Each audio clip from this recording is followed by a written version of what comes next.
AM DZMM. Kabayan, kapangyarihan ng mamamayan, balita at talakayan. Basta AM DZMM. Kabayan, kapangyarihan ng mamamayan, balita at talakayan.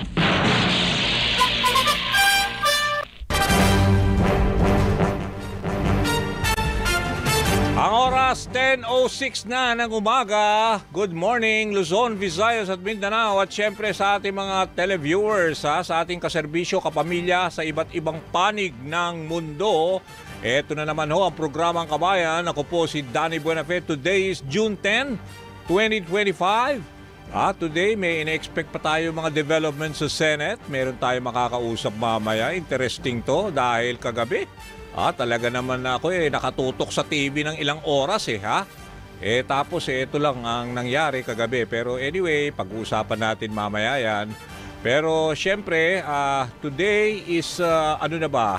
Meron din tayo inaantabayan ng kasing bagyo pero kukuha tayo later ng update tapos ngayon nga ang DZMM ho talagang kagabi talagang gusto ko rin pasalamatan dahil sila hindi tumigil hindi binitawan yung coverage kagabi sa Senado na dahil nga inihain yung yung motion ng dalawang yung dalawang miyembro ng Senate minority para at least mag-convene na impeachment court ang Senado. Anyway, bago natin talakayin yan, meron tayong mga ratsyada ng Radyo Patrol.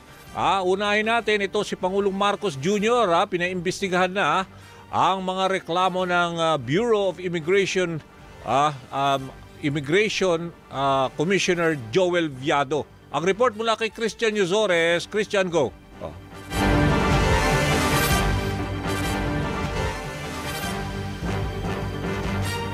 Naputol? Wala? Ito alam ko reklamo against kay Commissioner. Joel Viado. Mali naman yung pagkakonstruct nyo ng sentence. Anyway, ito ay susunod na report. Malaki ang posibilidad daw na magkaroon ng Quadcom sa Kamara sa 20th Congress. Ang report, kasama natin si Radyo Patrol Pamela Vasquez. Pamela, go!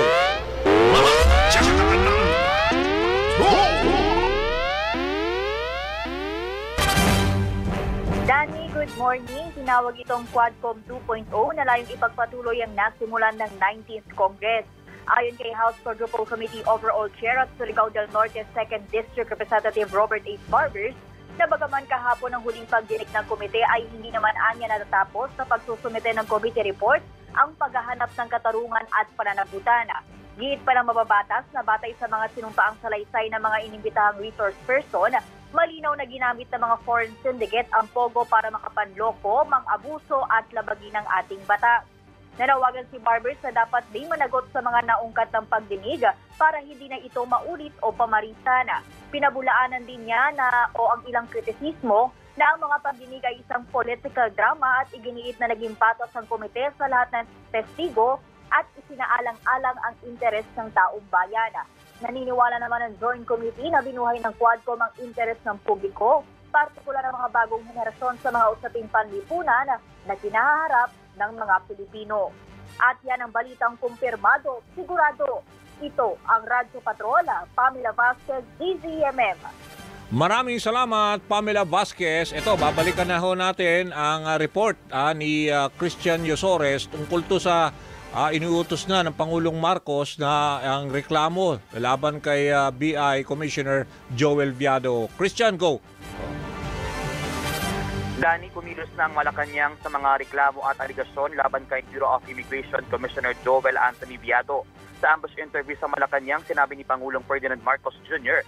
na pinaiimbestigahan na niya ang mga lumutang na isyu at aligasyon kamakailan laban sa pamunuan ng immigration. Aminado ang Pangulo na hamunting pag-aralan kung lehitimo ba ang mga liham at dokumento ng mga nagrereklamo, lalo kung walang nakapirma at detalye sa mga reklamo. Pero tiniyak naman ni Marcos Jr. na palaging kumikilos ang pamahalaan sa tuwing nakatatanggap ng mga ulat, arik at mga reklamo laban sa mga opisyal.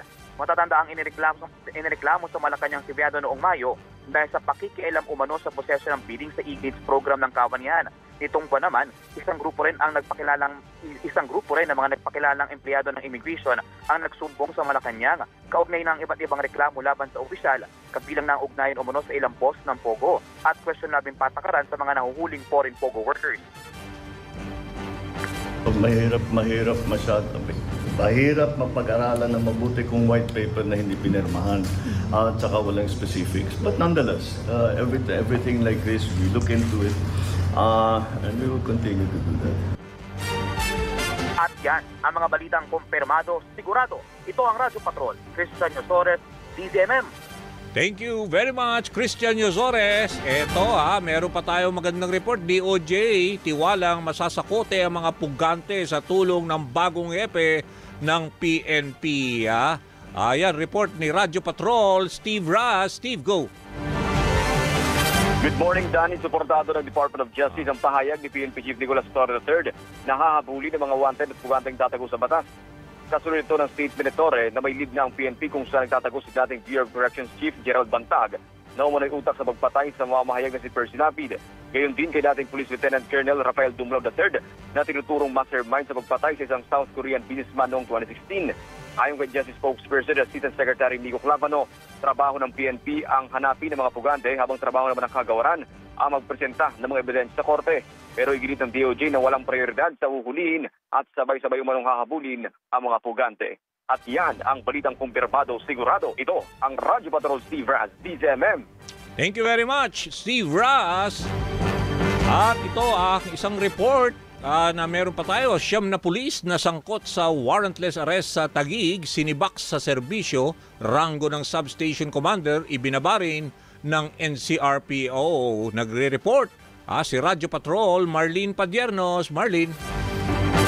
Dahil tuluyan na sinibak ng NCRPO sa serbisyo ang 9 na pulis mula sa Substation 5 ng Taguig City Police Station na dawit sa insidente ng warrantless arrest at paglabag sa karapatang pantao sa barangay na Pindan, Taguig City noong Pebrero ng taong kasalukuyan habang dinemote rin ang ranggo ng kanilang substation commander. Kaugnay pa rin ito sa viral video ng CCTV na umunoy sa ang pagpasok na naturang mga pulis sa isang bahay ng walang search warrant kung saan sinaktan at pinagnakawan pa umano ng mga ito ng higit 76,000 pesos ang kanilang mga biktima. Ayon kay NCRPO Chief Police Major General Anthony Abrina, lumabas sa kanilang isinagawang investigasyon na lakitaan ng grave neglect of duty ang substation commander ng Substation 5 ng Taguig City Police Station dahilan para i-demote ang kanyang ranggo. Habang 5 sa mga sinibak na pulis ang napatunayang guilty sa grave misconduct, less grave misconduct at conduct unbecoming of a police officer. 3 naman ang sinibak dahil sa less grave misconduct at conduct unbecoming of police officer habang isa ang absuelto matapos mapatunayang walang naging direkta pananagutan sa naturang insidente. At yan ang mga balitang kumpirmado sigurado. Ito ang Radyo Patrol, Marlene Padiernos, DZMM. Thank you very much, Marlene Padiernos. Basta't may nangyari, nakareport agad sa DZMM. Radyo Patrol sa Instreta.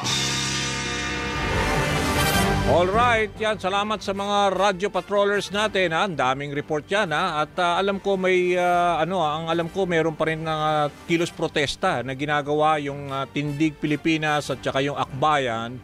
Dahil ito in connection with this, di ba, yung kanilang kagustuhan na masimulan na nga yung impeachment trial.